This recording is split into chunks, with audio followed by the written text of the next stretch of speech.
Ladies and gentlemen, thank you for standing by. Welcome to the Freeport McMoRan second quarter conference call. At this time, all participants are in a listen-only mode. Later, we will conduct a question-and-answer session.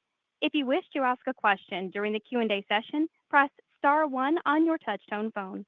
If you require assistance during the conference, please press star zero. I would now like to turn the conference over to Mr. David Joint, Vice President, Investor Relations. Please go ahead, sir. Good morning, everyone, and welcome to the Freeport conference call. Earlier this morning, FCX reported its second quarter 2025 operating and financial results. A copy of today's release with supplemental schedules and slides is available on our website, fcx.com. Today's conference call is being broadcast live on the internet, and anyone may listen to the call by accessing our website homepage and clicking on the webcast link. In addition to analysts and investors, the financial press has been invited to listen to today's call. A replay of the webcast will be available on our website later today. Before we begin our comments, we'd like to remind everyone that today's press release and certain of our comments on the call include non-GAAP measures and forward-looking statements, and actual results may differ materially.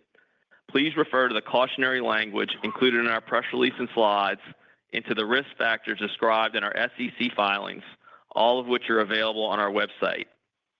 Also on the call with me today are Richard Adkerson, Chairman of the Board, Kathleen Quirk, President and Chief Executive Officer, Marie Robertson, Executive Vice President and CFO, and other senior members of our management team. Richard will make some opening remarks. Kathleen and Marie will review our slide materials, and then we'll open up the call for questions. Richard? Thank you, David, and thank you all for joining us. Copper is currently in the spotlight, of course. COMEX prices are hitting all-time highs. LME prices are strong. Uses are growing. Electricity means copper, and the world is increasingly electric. This results in high demand, and the industry continues to be challenged to find the supplies to meet this demand and future demand. Governments are focused on critical minerals, including copper. Our company is strongly positioned. 1/3 of our copper is in the U.S., roughly 1/3 in Indonesia, and 1/3 in Peru and Chile. We are the dominant producer in the U.S., producing over 70% of the country's refined copper. We're fully integrated. We have substantial organic growth to the U.S., and we're committed to that growth. Freeport committed to its strategy to copper over 20 years ago. Our tagline has been foremost in copper, and that's what we're striving to be. The startup of the Indonesian smelter is a big accomplishment. Congratulations to Team Freeport. We will now be effectively fully integrated producer globally. We're pleased to see the trade agreement between Indonesia and the United States, productive discussions with President Prabowo and President Trump. We conveyed to the Indonesian leaders negotiating the deal to note that Freeport, a widely held public company in the U.S. with almost a 60-year history of operating in Indonesia, is the operator of the world's second-largest copper mine located there. Grasberg operations and district is our cornerstone asset, second-largest copper mine in the world. In this most recent quarter, we had a net credit for operating costs of $1 a pound. This asset has enabled us to create the modern Freeport. With the smelter nearing completion, we are progressing our discussions with the Indonesian government about extending our operating rights beyond 2041. Doing so would create great value for FCX shareholders, but it also would be very positive for all stakeholders in the operation. With those comments, I'll turn the call over to Kathleen and Marie and to report on our quarter and our outlook. Great. Thank you, Richard. And I'll cover the highlights of the second quarter starting on page 3. We generated strong margins and cash flows during the quarter and achieved significant milestones on several important initiatives.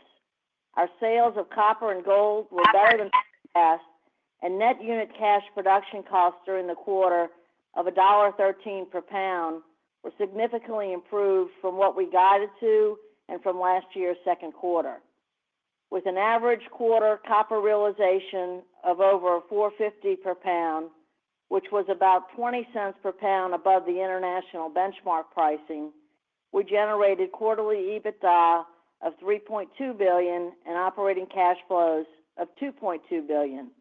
Our sales volumes exceeded production as we were successful in reducing inventories in Indonesia, both at the mine site and in our newly commissioned precious metals refinery, which performed well during the second quarter. As we look at the balance of the year, we're well positioned for continued strong financial performance. Our sales of copper in the second half are expected to be nearly 10% higher than our first half volumes, and gold sales, after taking into account revisions to our Grasberg gold production, which we'll talk more about, are expected to be similar to the first half levels. The current premium on our U.S. copper sales, which recently tripled from second quarter levels, adds additional margins and cash flows. And as we look ahead to 2026 and 2027, volume growth and lower costs set us up nicely to expand margins and cash flows as we go forward. We achieved a major milestone in the quarter with the startup of our new copper smelter in Indonesia, a project we've been working on for the past 10 years. We started up about a month ahead of schedule and have progressed startup activities to the stage of producing our first cathodes, which we expect by the end of this month. We remain focused on ramping up to reach design capacity by the end of the year. Another real exciting development during the quarter was the start of a field trial at our U.S. Morenci mine using an internally developed leach additive. Our team of scientists have been working on this for some time, and we are progressing work on additional options which are showing very impressive lab results. There's more work to do, but we're making real progress. Identifying the right additive combined with our precision leaching operating practices will be a big step toward reaching our objective of producing 800 million pounds per annum from this initiative. We continue to advance optionality in our organic growth pipeline, and we're well positioned with our significant resources and experienced team and our strong financial position. We purchased 1.5 million shares of stock during the second quarter, bringing our first half stock purchases to 2.9 million shares at an average cost of $36.41 per share. And we continue to target 50% of excess cash flow for shareholder returns in line with our financial policy. Turning to the next slide on 4, it's a summary of our 2025 priorities. We've covered these on previous calls, and these are the areas that are defining our everyday pursuit of value creation. First, execution, mastering the basics, and making every day count are key objectives. We're focused on delivering our plans safely and efficiently and driving our costs lower, particularly in the U.S. Scaling the leach opportunity is a major value driver for Freeport. We continue to target a 40% increase in our run rate to achieve 300 million pounds by the end of the year on our path to 800 million pounds per annum. Delivering the smelter, a safe and efficient ramp-up of the PTFI smelter, is strategically important. It'll de-risk our plans and position us for extension of our long-term operating rights in Indonesia. With the early startup, we're well on our way. We posted a video this morning of the progress on our website, and we hope you'll have the chance to review it. We're very proud of what our team is accomplishing there. Innovation is an increasingly important value driver for our business. Our operating teams are embracing technologies and new tools to enable better productivity and cost performance. And we're continuing to build optionality in our growth portfolio. We have 3 major project opportunities being advanced in the Americas, which we'll talk more about. Turning to copper markets on slide 5, copper has been actively covered in the media recently with widespread recognition of the rising strategic importance of this essential metal and a broad use of applications.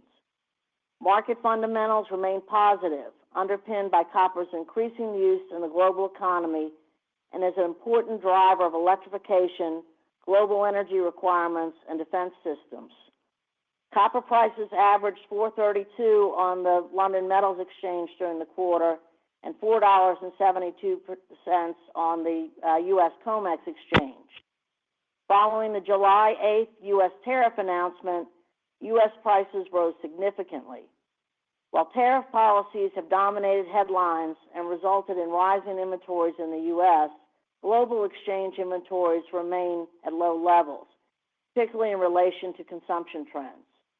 Copper demand globally continues to benefit from the secular trends and major new investments in AI technology, power infrastructure, decarbonization, and transportation. In the U.S., demand continues to be supported by these secular drivers, and we are seeing improving trends in Europe. China continues to be a major driver of copper demand, and India represents an important growth market in the future. As we've talked about in the past, the fundamentals of the copper markets are highly attractive, with the outlook for demand growth to outpace available supplies as we go forward. Here at Freeport, we're in a great position to increase volumes in the coming years to supply a world with growing requirements. Moving to slide 6, we talk about the regional premiums and the market differentials between the U.S. pricing benchmarks and international benchmarks. For background, the reference price for Freeport's copper sales contracts is based on geography. Our international sales are based on the London Metals Exchange price, and our U.S. sales are based on the U.S. COMEX reference price. These two benchmarks have been closely correlated in the past, but as you can see, a differential emerged earlier this year after the U.S. opened a Section 232 investigation, and the differential widened significantly earlier in July following the U.S. announcement of a 50% tariff on copper imports with an expected implementation date on August 1st. We're still waiting on additional details on implementation of the tariff announcement. The U.S. currently imports approximately half of its copper cathode requirements, and the current domestic supply of cathodes, the rest of it, are majority produced by Freeport. As is indicated in the charts, as of yesterday's close, the U.S. premium approximates $1.25 per pound, or about 28% above the LME price. This implies an approximate $1.7 billion annual financial benefit on Freeport's U.S. sales. Longer range, the differential will be determined by market factors, including how the tariff structure is applied to various copper products, available domestic supplies, and requirements for imported copper and other factors. We're actively working to boost domestic supplies of copper with a special emphasis on growing our refined production in a cost-effective manner through our innovative leach initiative, and we're focused on supporting the growing requirement for our U.S. customer base. Freeport is an important American copper producer and is by far the largest contributor to the U.S. copper market, with an established and successful franchise dating to the late 1800s. As America's copper champion, we appreciate the administration's recognition of copper as a critical mineral and the efforts underway by the U.S. government to boost domestic production. Our operations in the U.S. supply approximately 70% of the refined copper produced here. Our operations in the U.S. are fully integrated with mines and smelting and refining facilities and innovative leach processes that efficiently produce refined cathode. About 60% of our U.S. production is sourced through leaching processes and the balance through our smelter. We employ a large workforce in the U.S., and importantly, we've earned the trust of communities in the Southwest U.S. where we operate and with our U.S. copper customers. In talking about our global refined metal on slide 8, Freeport is a significant producer. With the completion of our new smelter in Indonesia, Freeport will essentially be fully integrated globally with internal processing facilities for its mine production. This is important because countries are becoming more and more focused on critical mineral supply chain resilience, national security issues, and global trade. Freeport's positioning as a major producer of refined copper is of strategic significance for the long term. As indicated, we produce a substantial amount of refined copper from leach processing, which does not require a smelter process. And we're going to continue to pursue innovative opportunities to add refined copper on a cost-effective basis. Moving to operations on slide 9, we'll talk about the operating highlights by geographic region, starting in the U.S., where we continue to drive operating disciplines to enhance efficiencies and improve costs and margins. Making progress as indicated by the improved performance compared with the year-ago quarter. With several initiatives underway, there's more opportunity ahead. Our operating teams are benefiting from new tools and data analytics to drive value. We continue to rebuild skills within our workforce to reduce reliance on more costly contractors. As we look forward, we expect production in the U.S. to increase in 2025 and 2026 compared with 2024 levels. Absent changes in commodity-based input costs, we're targeting unit costs to trend to the $2.50 per pound range in 2027. The autonomous haul truck conversion at our Baghdad mine in the U.S. will allow us to test this potential of applying this technology for use at other locations. At Baghdad, we have half of the autonomous trucks in service and expect to complete the balance over the next few months. We have several initiatives in progress to achieve further scaling in our innovative leach program. This is a high priority. Our teams are now much better equipped with new data and analytic tools, expanded areas under leach, and precision leaching processes to achieve higher recoveries in material previously considered waste.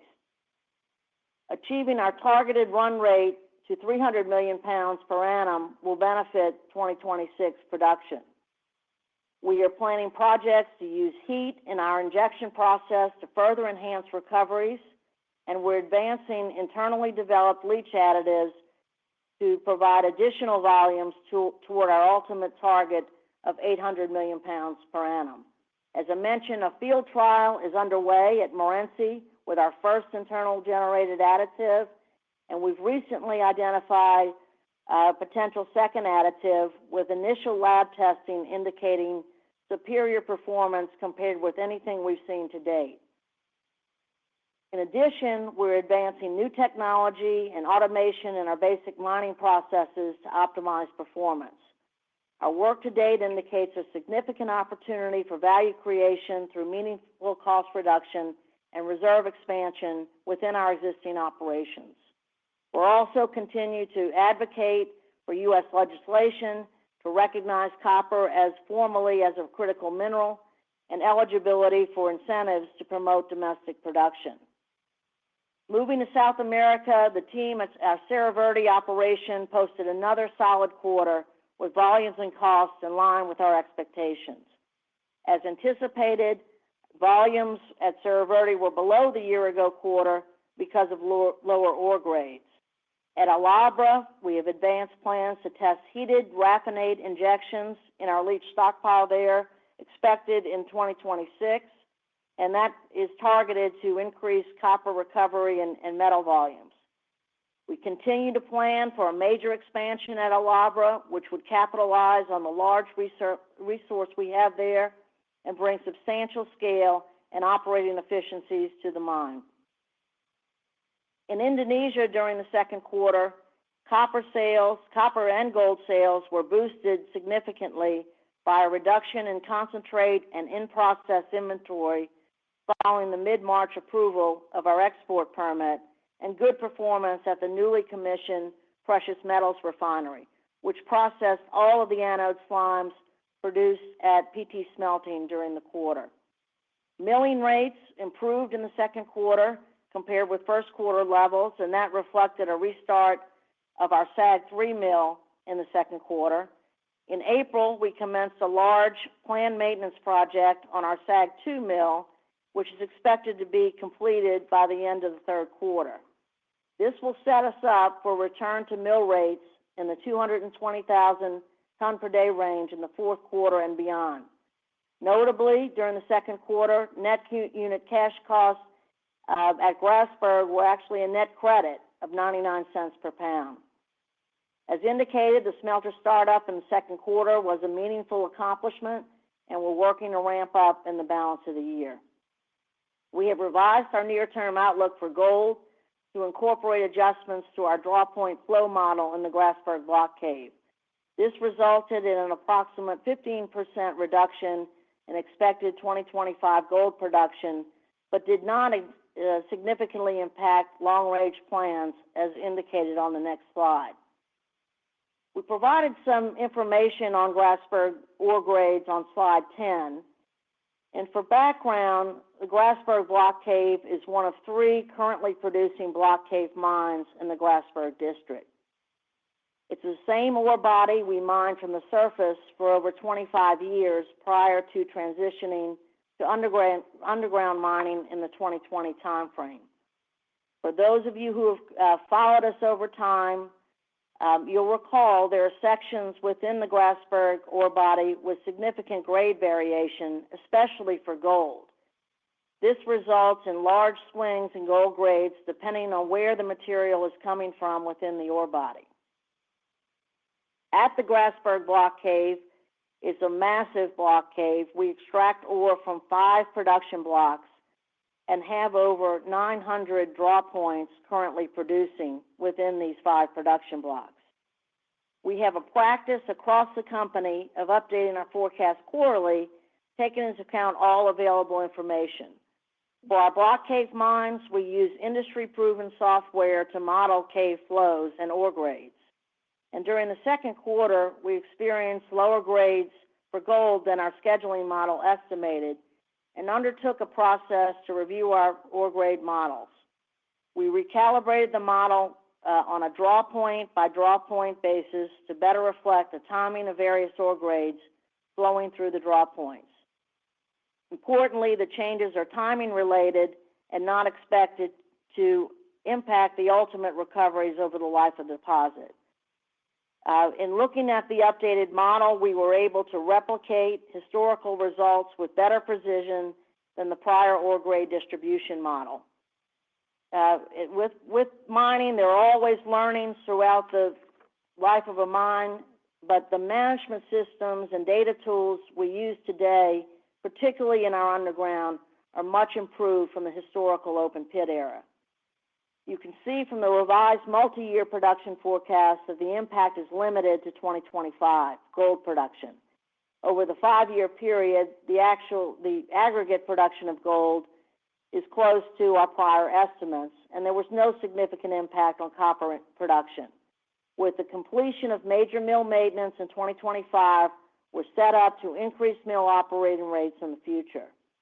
Also, in our 2025 forecast, we've incorporated an increase in copper concentrate consumption at the new smelter in Indonesia because of the earlier than forecast startup.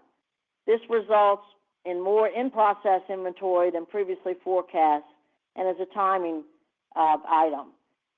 We want to point out that as we transition from an exporter of concentrate to a fully integrated producer in Indonesia, there will be timing differences between production and sales by quarter. The sale of concentrates historically were recognized immediately on loading of ships at our mine site, and with the smelter, sales will be recognized after processing and sale of refined metal. So this is really a timing match between production and sales. As we look forward, and I'm moving now to our project pipeline, it's clear that additional copper supplies are required to support energy infrastructure, new technologies, and more advanced societies. We have an extensive copper resource position and a broad range of projects in various stages of development. These initiatives total 2.5 billion pounds of copper, which can be developed from Freeport's known resources in jurisdictions where we have established history and experience. Our projects in Indonesia also have the benefit of high gold content that go along with the copper. Because these projects are brownfield in nature, we benefit from leveraging existing infrastructure, our experienced workforces, and relationships with key stakeholders to move more quickly with less risk than a greenfield project. As we mentioned, we're also looking at innovation and really feel this can bring improvements to the capital intensity of developing new projects. In the U.S., the projects have the potential to increase production by over 1 billion pounds per annum, with a large portion of that coming from low-cost and low capital-intensive incremental leach volumes. In addition, we have an actionable expansion opportunity at our Baghdad mine and are also studying the potential to expand and double production in the Safford Lone Star district. In South America, we and our partner Codelco are planning a major expansion at El Abra through the addition of a new concentrator, which would provide 750 million pounds of incremental copper per annum. We're completing our permit application. We expect to file that in early 2026, and we're encouraged by the Chilean government's initiatives to expedite the permitting process broadly in Chile. In Indonesia, our Kucing Liar development continues, and we expect to commence production by 2030. We're conducting additional exploration below our deep MLZ ore body and expect that with an extension of our operating rights beyond 2041, we'll be set up for additional long-term development options in the highly attractive Grasberg district. We'll continue to be disciplined in our approach, targeting opportunities that enhance long-term value, and we've got some additional details on these projects covered on slide 26 of the reference materials. Marie is going to cover our financial outlook on the next few slides, and then we'll open up the call for your questions. Marie? Thanks, Kathleen. Just moving on to slide 12, we show our 3-year outlook for sales volumes of copper, gold, and molybdenum. Our guidance for 2025 takes into account the Grasberg ore grade revision, which Kathleen has already discussed, and the timing of production versus sales associated with the smelter startup. 2025 guidance for copper is around 1% below the prior forecast, with gold sales down around 17%. But as discussed, these changes are not expected to impact our long-range plans, and guidance for 2026 and 2027 remain consistent with our previous estimates. And continued success in our leaching initiative would provide upside to these estimates. We provide quarterly estimates on slide 23 of the reference material. As you can see, copper sales in the second half of the year are nearly 10% higher than the first half. Our current estimate for net unit costs for the year 2025, using $3,300 for gold and $22 for moly, is approximately $1.55 per pound. About 5 cents per pound above the April estimate, principally reflecting the impact of lower gold volumes, partly offset by higher prices of gold and molybdenum. The current unit net cash cost estimate is better than our estimate going into the year of $1.60 per pound. We are continuing initiatives to drive costs lower as we go forward. The details of costs by region are presented on slide 22 in the reference materials. Moving to slide 13, putting together our projected volumes and cost estimates, we show modelled results for EBITDA and cash flow at various copper prices ranging from $4 to $5 copper. These are modelled results using the average of 2026 and 2027 with current volume and cost estimates and holding gold flat at $3,300 per ounce and molybdenum flat at $22 per pound. Annual EBITDA would range from over $11.5 billion per annum at $4 copper to over $15.5 billion per annum at $5 copper, with operating cash flows ranging from $8.5 billion per year at $4 to over $11.5 billion at $5. These estimates assume the US price is the same as the international benchmark price. If we incorporate a 25% premium to our US sales, which is similar to current levels, annual EBITDA would increase by approximately 10%, and operating cash flows would increase by approximately 15%. A 50% premium would increase EBITDA by over 20% and operating cash flows by almost 30%. We show sensitivities to various commodities on the right side of the slide. You will note we are highly leveraged to copper prices, with each 10 cents per pound change equating to approximately $425 million in annual EBITDA. We'll also benefit from improving gold prices, with each $100 per ounce change in price approximating $150 million in annual EBITDA. Moving on to slide 14, this shows our current forecast for capital expenditure in 2025 and 2026. Total capital expenditures over the two-year period are similar to our previous guidance, with some timing variances, which has deferred approximately $100 million of spend from 2025 to 2026.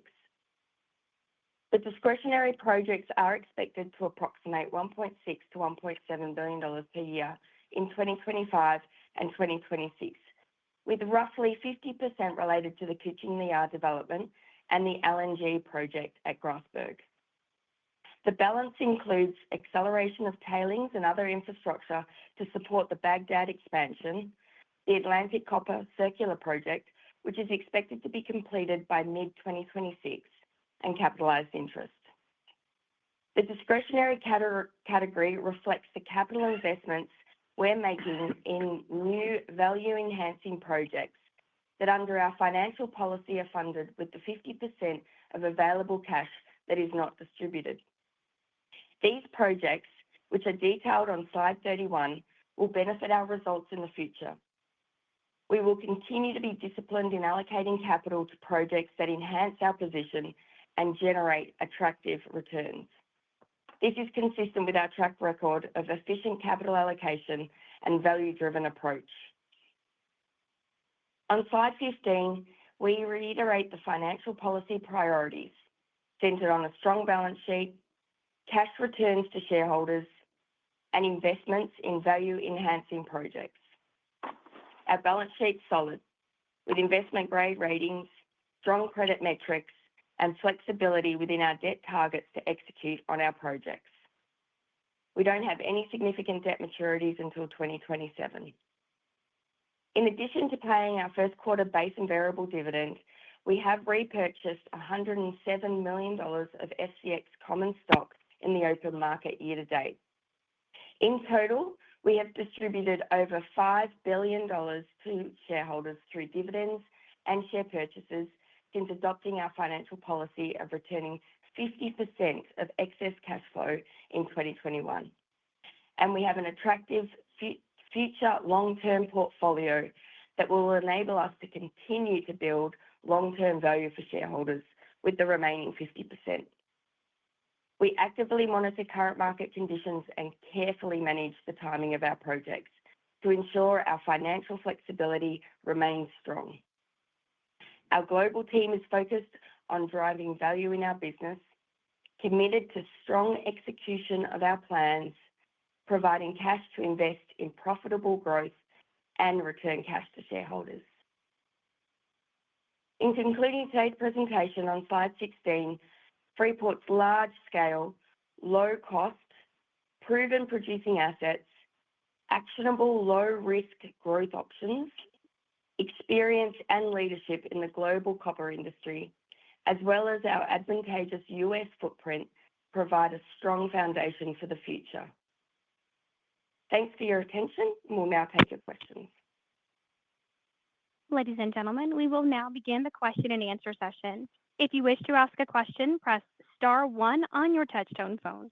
If your question has been answered or you wish to remove yourself from the queue, please press star one a second time.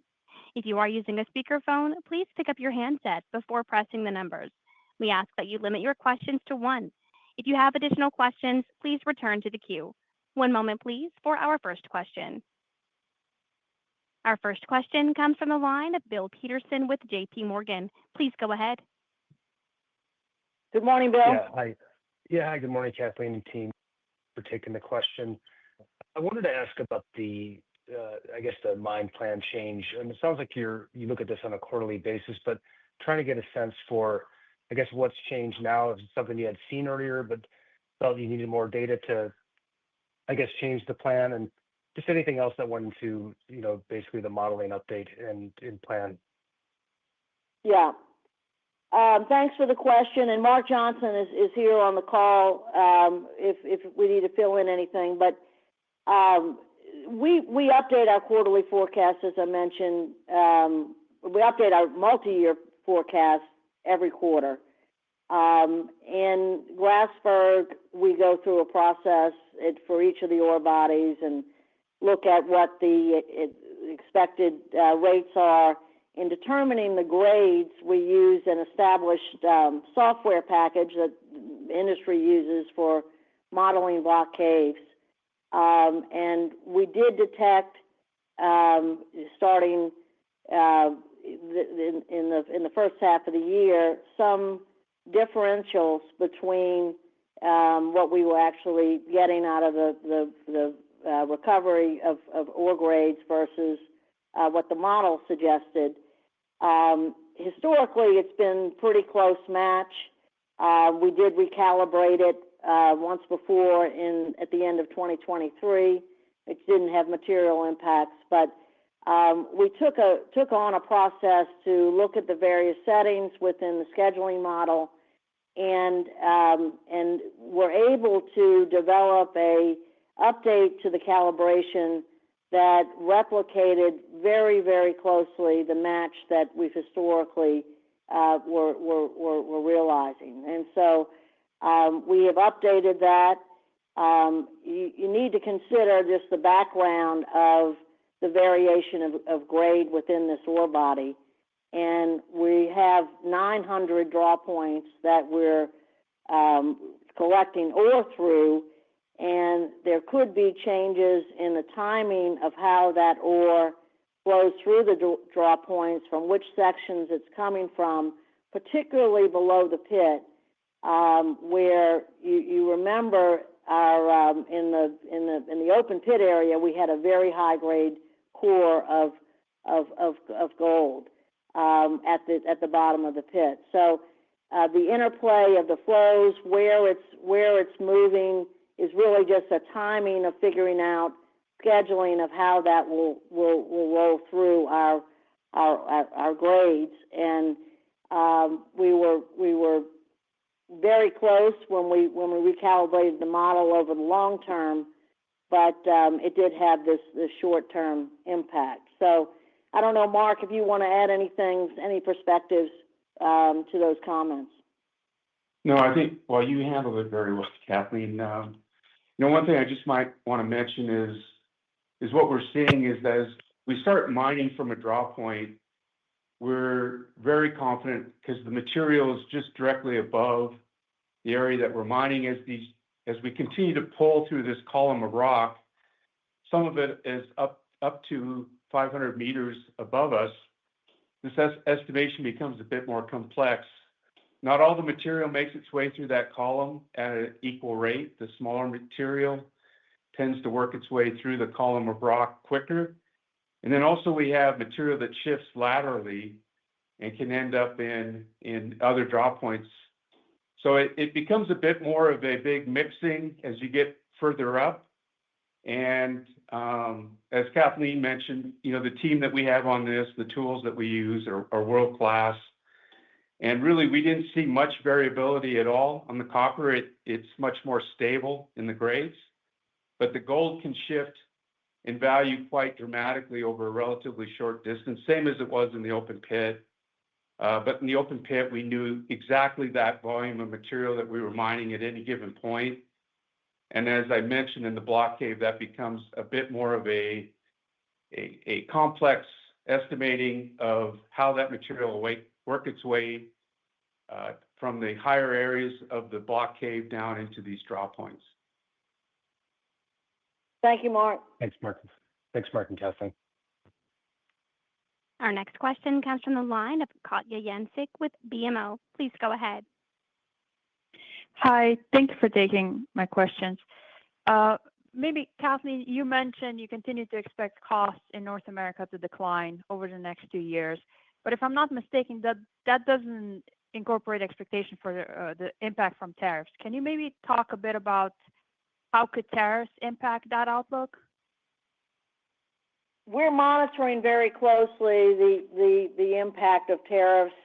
In terms of what Freeport brings in as the importer of record, it's not a significant impact so far. The bigger impact that we're working with our suppliers on is what they are seeing and what various inputs they have into their costs. And so we're working very closely to monitor that. We've got a task force set up to monitor it so that we don't have suppliers that are just trying to use the opportunity to pass along price increases, but we're really getting down into the data to understand what it could mean. The tariffs to date, and I know there's some negotiations that are ongoing, but we're currently estimating potential to have a 5% impact on our costs. But that's something we're monitoring. We're going to look for ways to modify our supply chains if possible, and work closely with our vendors to make sure that we're sourcing the material as much as possible that's tariff free. So, but things like the steel and aluminum tariffs, that's hitting us to a degree as well. So we benefit on the one hand to a much larger extent on the copper situation, which we talked about, but the tariff is impacting our operating costs, but not to a significant degree.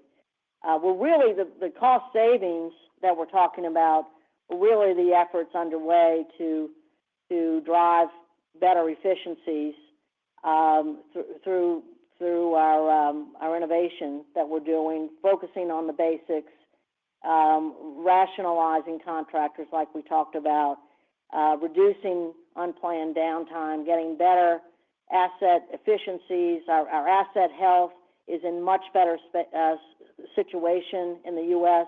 than it has been in recent years. And so we're really, now that inflation is somewhat moderated, we're now in a position where we're really driving what we can do to bring costs lower. We've got a lot of automation projects underway. So, and of course, the Leach initiative will really help us out because those incremental pounds are coming in at a very low cost. And so we're really excited about the opportunity in the U.S. to bring down costs. And at the same time, we're seeing this premium. So our U.S. business should perform very, very well as we look forward. As a reminder, we have NOLs in the U.S., net operating losses, so it can come into our margins and cash flows and drop to the bottom line through our results. And so it's a real opportunity for us, and we're very focused on driving value in our U.S. business through efficiency programs and cost reduction programs, in addition to the benefit we're getting on this premium. Thank you. Our next question comes from the line of Orest Wowkodaw with Scotiabank. Please go ahead. Hi, good morning. A couple of questions, if I could. Firstly, I was wondering if there's been any discussions with the U.S. administration with respect to financing or incentives to advance any of your U.S.-based growth. We've had discussions with various government authorities about Freeport. We've gone through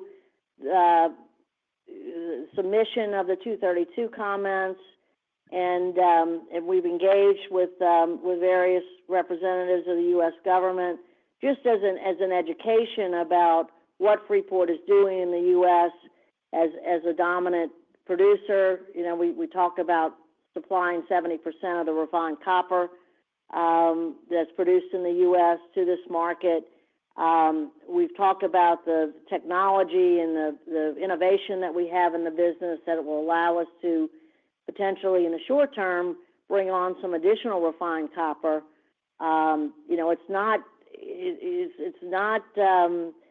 a given that you can bring on refined copper very quickly. In terms of, there's only 2 operating smelters in the U.S.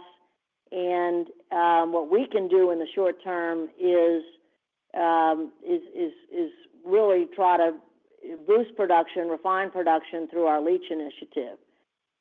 We've talked with the U.S. about the IRA benefits that, being a critical mineral, you have a 10% production credit.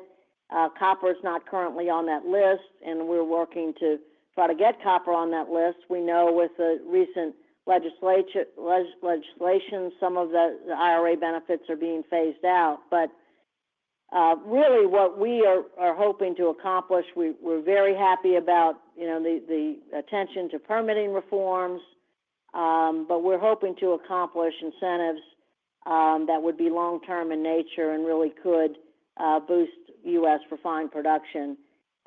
So we're educating. It's a two-way conversation. Richard's been involved in various discussions as well, and so we're in a good position on this. Our Baghdad expansion is actionable. We're wanting to get our autonomous truck conversion completed. We want to understand how this tariff situation will be implemented, et cetera. But in the near term, we're really looking at our leach initiative as an opportunity to grow refined production in the U.S. And just as a quick follow-up, do you see any opportunity for potential tariff exemptions on your refined copper coming from either Atlantic Copper or Indonesia into the U.S.? We don't know. We're waiting on the details of the implementation to be released. We're not aware of any exemptions at this point. Okay. Thank you. Your next question comes from a line of Alan Spence from BNP Paribas. Your line is open. Good morning, and thank you. Indonesia has 27 cents per pound related to treatment charges in cash cost guidance for 2025. Into next year with Manyar up and running, what do you think your internal cost to operate that smelter would be on a cents per pound basis? So they're going to be in different categories in terms of where the impacts of the smelter will be. The operating cost of the smelter, the new smelter, is somewhere on the order of 27 cents a pound. That doesn't take into account the additional revenues that we get from getting, essentially when you sell concentrate to a smelter, the smelter takes a percentage of the metal that you're selling them. So that'll show up in revenue, something on the order of 2.5% of the revenues of the additional volumes will show up in our revenues. But net cost will be credited. Essentially, when you look at the impact of the smelter, you're looking at something on the order of 15 or 16 cents net when you consider the revenue impact. And then, of course, the export duty will go away, which was something on the order of 30 cents or more in the second quarter. So it should, at the end of the day, benefit our margins. Thank you very much. Your next question comes from a line of Lawson Winder from BofA Securities. Your line is open. Thank you very much, operator. Good morning, Richard, Kathleen, and Marie, and thank you for the update. Wanted to just follow up on the Indonesian question there about potentially sending refined copper from Grasberg to the U.S. So just looking at the two agreements or the agreement as we know it is today, and then looking at what the import tariffs are as proposed, so 50% versus 19%. I mean, is there any thought internally for the potential just to ship refined copper from Indonesia to the U.S. and take advantage of that spread, assuming these agreements and the Section 232 tariffs are finalized as proposed? Historically, Indonesia has not shipped copper in any significance to the U.S. We've been a concentrate producer mostly historically, although we've had the existing smelter at PT Smelting. But historically, the copper produced has been shipped out as concentrate or domestically consumed or consumed within Southeast Asia. We'll look at whatever makes sense in the future as to where it makes the most sense to sell the cathode coming out of our new smelter.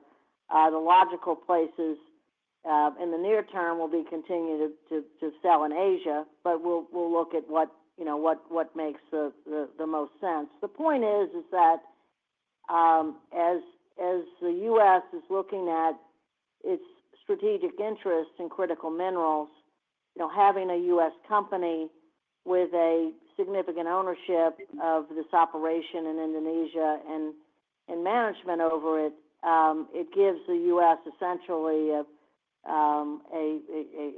security of supply if it makes sense if it's required to use it. Today, the trade flows are mostly, as you know, ores coming to the U.S. from places like Chile is the predominant suppliers in Canada and Peru as well. And so we'll have to just look to see how all this unfolds and what makes the most sense for trade flows. Yeah, thanks so much for that color. And then just a sort of follow up on that concept in terms of refined copper within the United States. Have you given any thought to whether, if Freeport were to build a smelter in the U.S., whether a brownfield expansion at Miami would make more sense, or would it possibly make more sense to build a greenfield smelter? Thank you. Yeah, we're doing some work, and we have been doing some work even before this on whether there's an opportunity on a cost-effective basis to expand the Miami Arizona smelter, and so we're continuing to study that, as well as is there an opportunity potentially to recover some additional scrap and use our infrastructure in the U.S. to do that. That's been very, very limited historically, and we'll look at whether there's an opportunity to do it in the future. But so we're looking at an expansion of Miami. The smelter in the U.S. is a greenfield would be very challenging. I mentioned the in terms of time frame. I mentioned the Indonesia smelter. We were working on that. It feels like a lifetime, but we've been working on it for 10 years in terms of identifying a site, to location for it, going through all that needed. And Indonesia really wanted to fast track it, but it takes a long time to go through and find the proper site, and go through the permitting process, engineering, all those things. But we do have the existing infrastructure here in the U.S. and Arizona, and we'll look to whether it would make sense to expand it. I want to emphasize though the real opportunity for us in the near term to get more refined metal in the U.S. is, continued success with our leach program. And I mentioned the additive trial we're doing. We're making some progress on additional additives. That combined with our precision leaching processes, as well as we're going to introduce heated raffinate into the solutions that we're injecting into the stockpiles.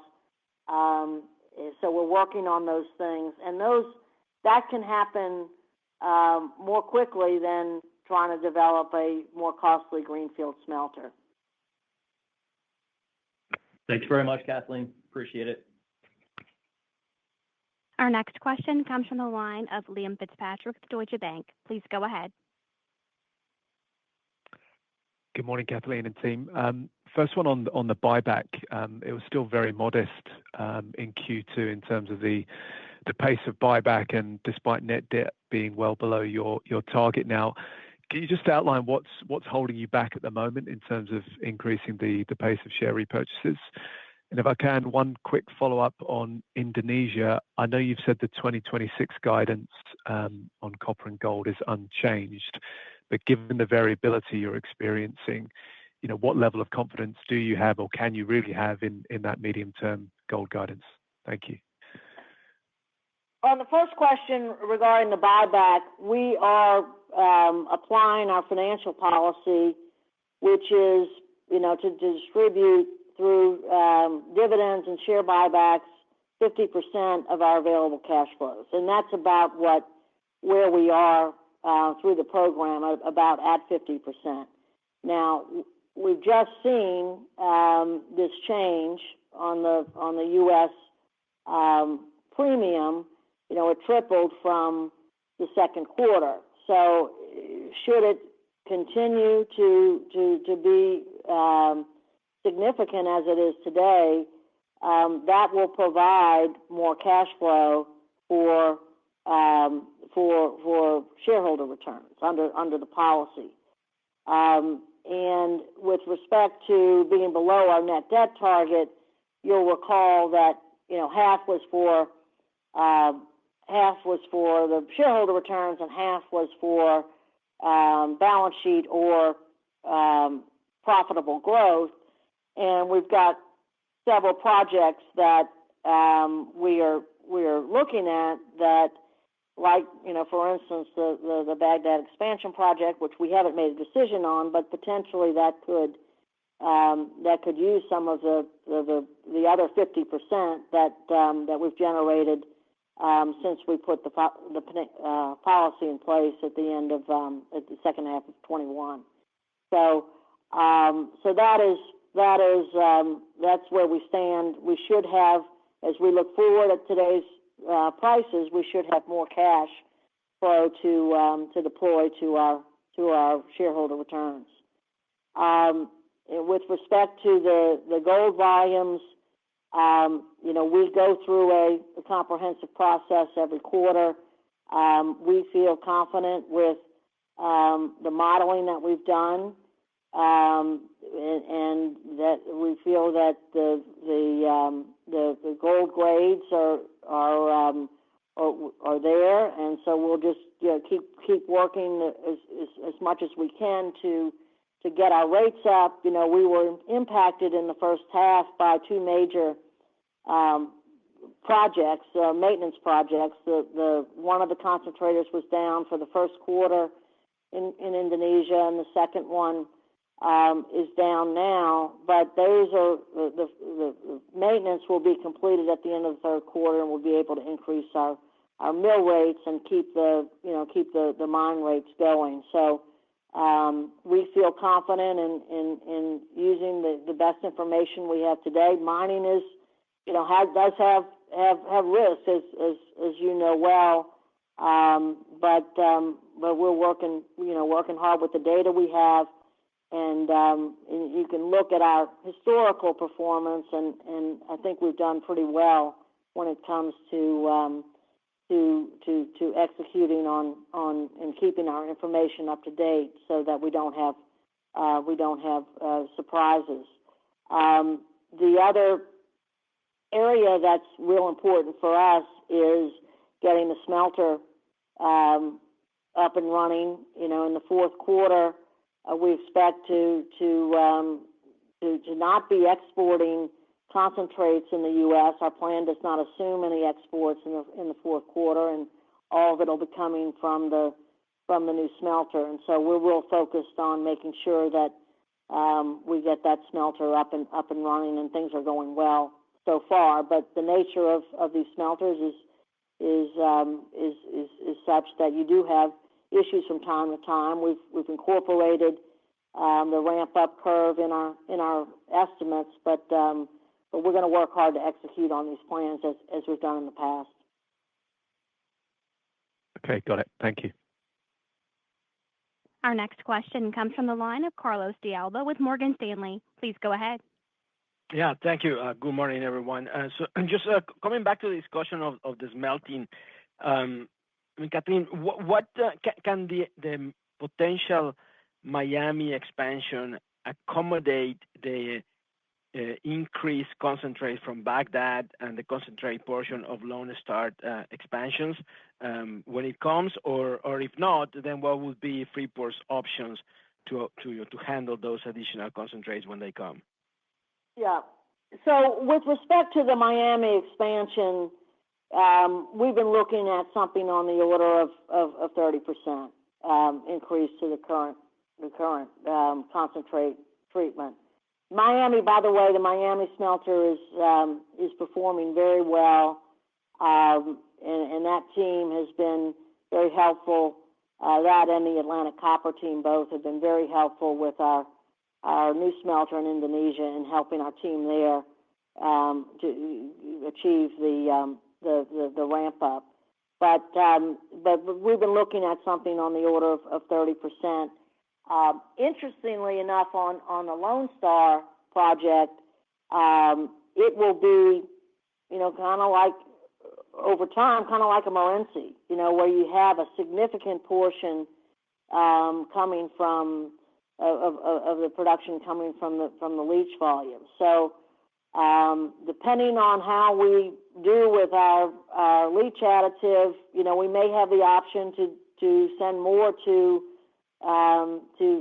leach production as opposed to concentrating. But we do have at the Lone Star project, we do have a part of the deposit that has both copper and gold in the grade, and so that will likely require a concentrator. But we're in a great position, Carlos, with this focus on getting refined production. We're in a great position with the smelters we have today to leverage those, and also with this leach processing, where Freeport has a very significant experience in that. So we're in a good position. It's not easy, looking at the future of how to bring in more refined copper, but we're pleased with the portfolio we have that allows us to leverage it more quickly. No, definitely the optionality that you have is quite unique here in the U.S. I wonder if, as part of your discussions with the U.S. administration, have you talked about the challenges of bringing smelting capacity in the U.S. and how have they responded to that? Would they potentially consider some loans or investments, private-public partnership or something to that end to solve that issue and maybe accelerate the refining expansions? We have not gotten into that level of discussion with the government. There is a desire to see more refined copper being produced in the U.S., but we have not gotten into any discussions about greenfield. We've really just emphasized what Freeport's doing in the near term through our Leach Innovation Initiative, and what we're doing to advance our Baghdad project as well. Well, that makes sense. Well, thank you very much, Kathleen. Congratulations and good luck. Thanks, Carlos. Our next question comes from the line of Daniel Major with UBS. Please go ahead. Hi. Hi, Kathleen, and thanks for the questions.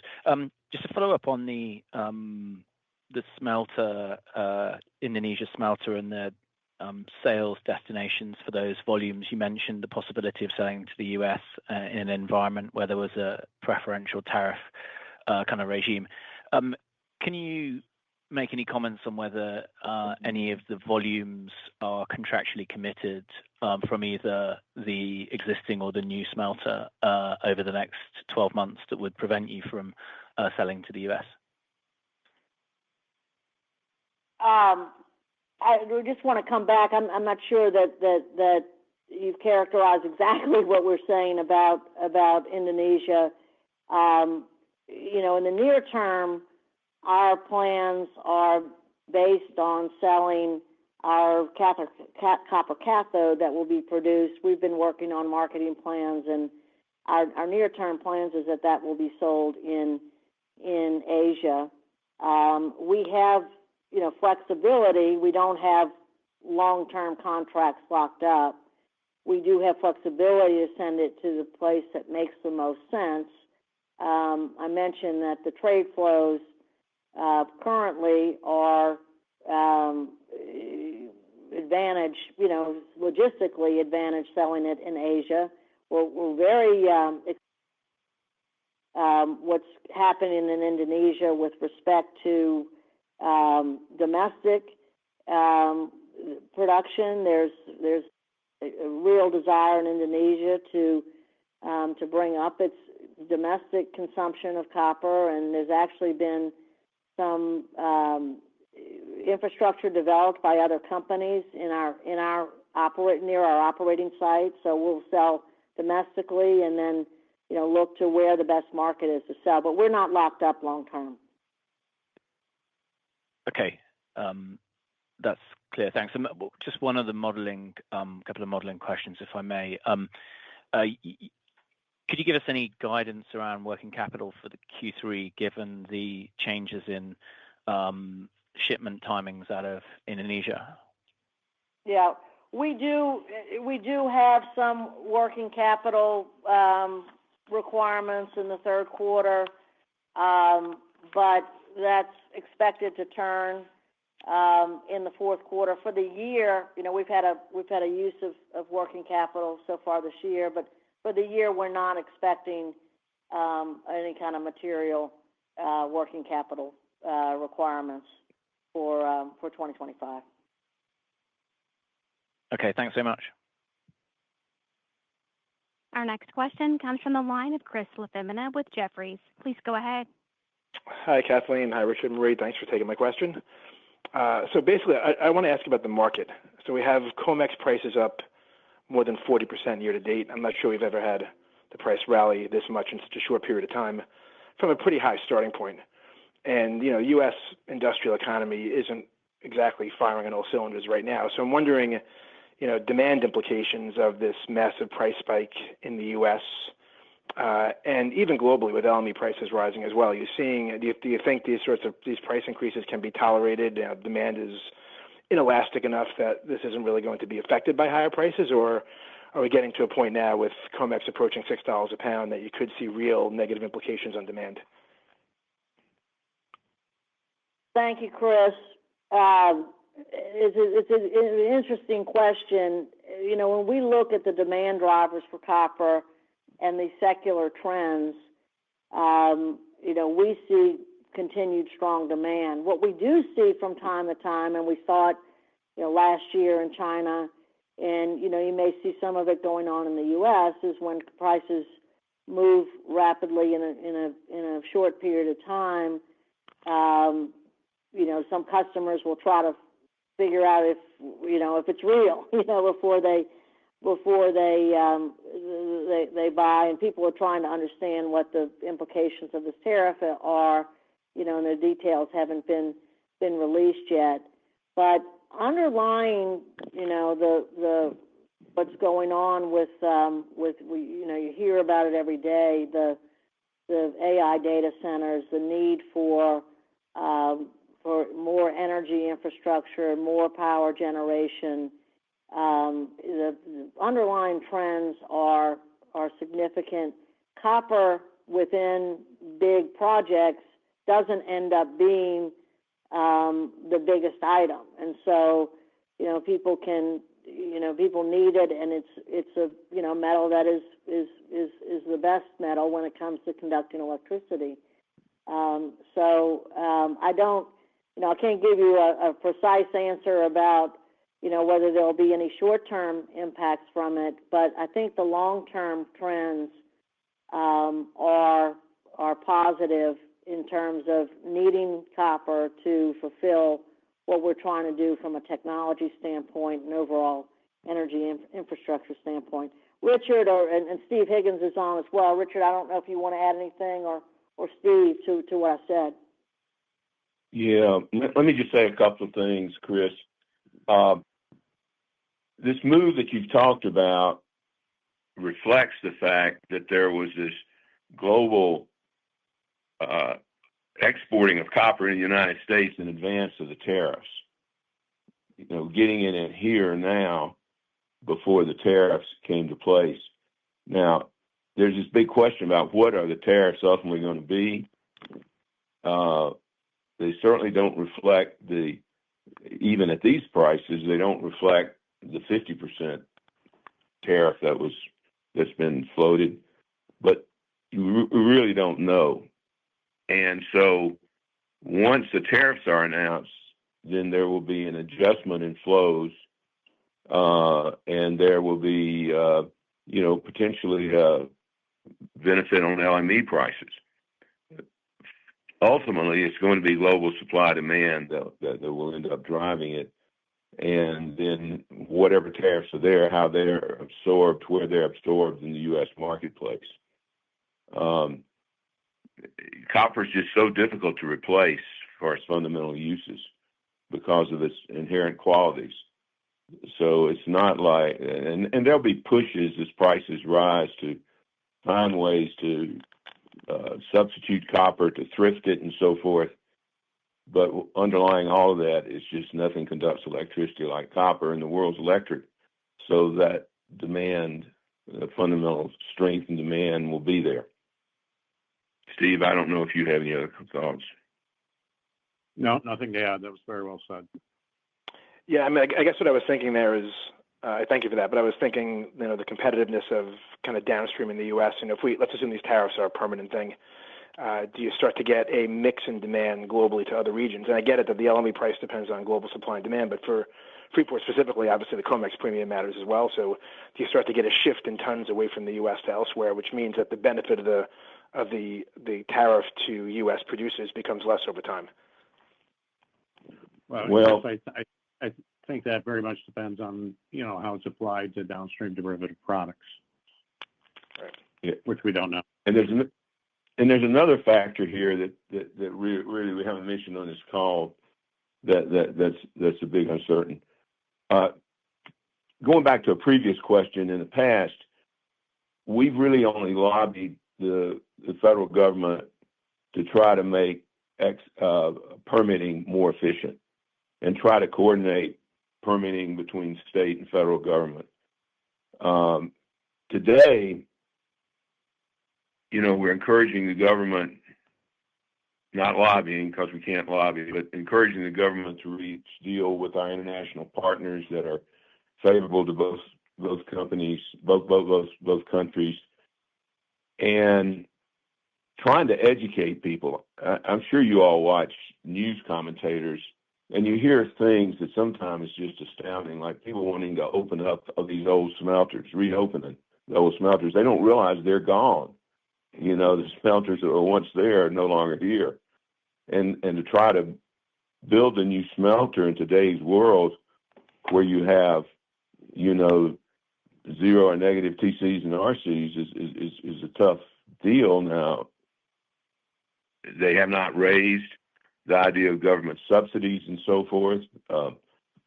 We've been trying, as Kathleen said, to get this production credit applied to copper, but that's a challenge. The thing that's the overhanging this that we're looking into more is the impact of scrap in the U.S. There's primary scrap and secondary scrap, and the U.S. had over time had closed its secondary scrap processors because of the environmental issues and cost issues associated with it.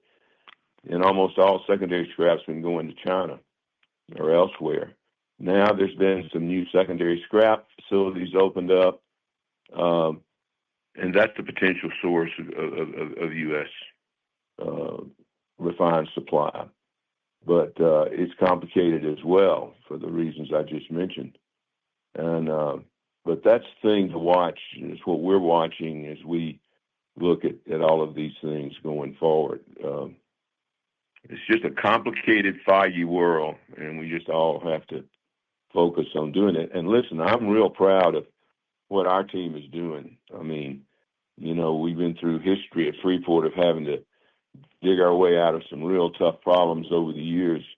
Now we've got a lot of those past problems behind us, and Kathleen's leading the team and focusing on technology, get more copper out of what we have there, reducing costs.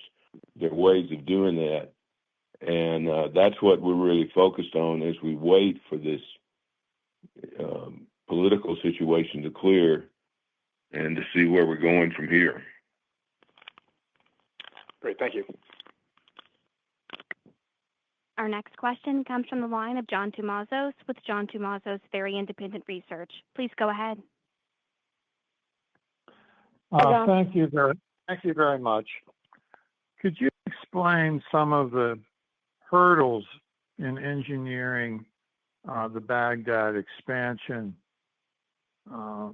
Clearly, you've been mining a long time. You know about the reliability of the ore grades, the comminution character. And explain just how it takes a year or so to get to definitive fees. And concerning Lone Star, is the expansion and consideration increasing the mining and stacking rate 120,000 tons a day oxide, or is it also bringing forward the sulfide mill?